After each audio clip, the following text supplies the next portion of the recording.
आदाब नाजरीन, ENS की आवाज़ आपके रूबरू। मैं हूं आपका मेज़बान इमरान बड़ाना। आज का उर्दू खबरनामा लेकर मैं आपकी खिदमत में हाजिर हूं।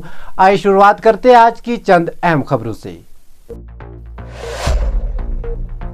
वर्ल्ड नो तंबाकू डे के मौके पर जम्मू व कश्मीर के डायरेक्टोरेट ऑफ हेल्थ सर्विस के तहत तंबाकू कंट्रोल सील ने तंबाकू के इस्तेमाल के मुज़र असरात के बारे में बेदारी और तंबाकू से पाक तर्ज ज़िंदगी को फ़रोग़ देने के लिए श्रीनगर में वक्तवान का इनेकाद किया। शिरका बुनियादी तौर पर नौजवानों ने तंबाकू और नशा और एशिया के ख़तरात के बारे में आगाही फैलाने के लिए बैनर्स और निशानियाँ उठा रखी थी।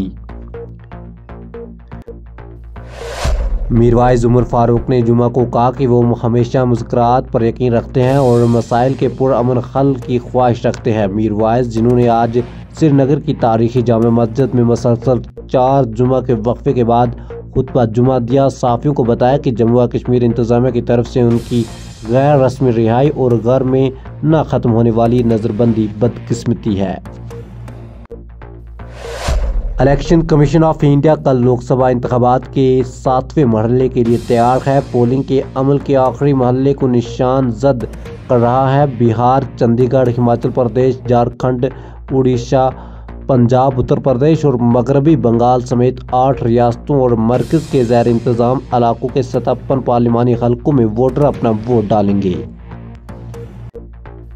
हुकूमत ने जुमा के रोज़ रीजनल ट्रांसपोर्ट ऑफिसर कुठवा में तैनात मोटर व्हीकल इंस्पेक्टर समेत 6 एहलकारों को मुअत्तल कर दिया और उन्हें फौरी तौर पर ट्रांसपोर्ट कमिश्नर जम्मू व कश्मीर जम्मू के दफ्तर से मुंसलिक कर दिया। ये इकदाम उत्तर प्रदेश और राजस्थान से ताल्लुक़ रखने वाले 22 ज़राइन के रियासी ज़िला में शिव खारी दरगाह के रास्ते में उस वक़्त खलाक और 68 दीगर ज़ख्मी होने के बाद किया गया।